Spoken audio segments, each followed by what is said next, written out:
नागा साधु सनातन धर्म की अनोखी परंपरा का हिस्सा है। महाकुंभ के दौरान पहला शाही स्नान नागा साधु ही करते हैं। ऐसे में इस वीडियो में हम जानेंगे नागा साधुओं की रहस्यमय दुनिया के बारे में। वीडियो में आगे बढ़ने से पहले अगर आप हमारे चैनल पर नए हैं तो please do like, share and subscribe. Mahakumbh की शुरुआत हो चुकी है। महाकुंभ में देश के कोने कोने से नागा साधु आते हैं। ये नागा साधु कुंभ में विशेष आकर्षण का केंद्र होते हैं, लेकिन कुंभ के बाद नजर नहीं आते। इन्हें इनके निर्वस्त्र अवतार से पहचाना जाता है। शरीर पर लगी भस्म और लंबी जटाएं इन्हें भीड़ से एकदम अलग बनाती हैं।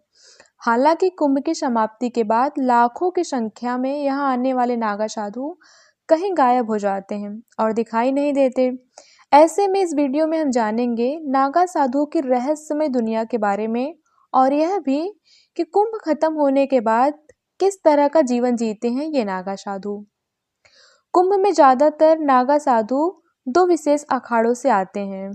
एक अखाड़ा है वाराणसी का महापरिनिर्वाण अखाड़ा और दूसरा है पंचदशनाम जूना अखाड़ा। इन दोनों अखाड़ों के नागा साधु कुंभ का हिस्सा बनते हैं। हाथों में त्रिशूल, शरीर पर भस्म और रुद्राक्ष की माला और कभी कभी जानवरों की खाल को शरीर पर लपेटे ये साधु कुंभ आते हैं। कुंभ का पहला शाही स्नान नागा साधु करते हैं और उसके बाद ही अन्य श्रद्धालुओं को कुंभ स्नान करने की अनुमति होती है।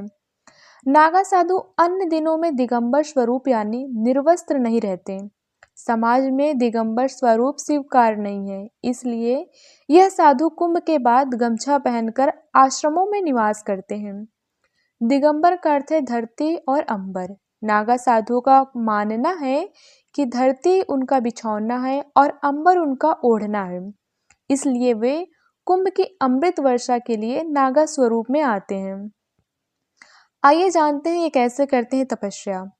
जब कुंभ की समाप्ति हो जाती है तो इसके बाद नागा साधु अपने अपने अखाड़ों में लौट जाते हैं। इन अखाड़ों में नागा साधु ध्यान और साधना करते हैं, साथ ही धार्मिक शिक्षा भी देते हैं।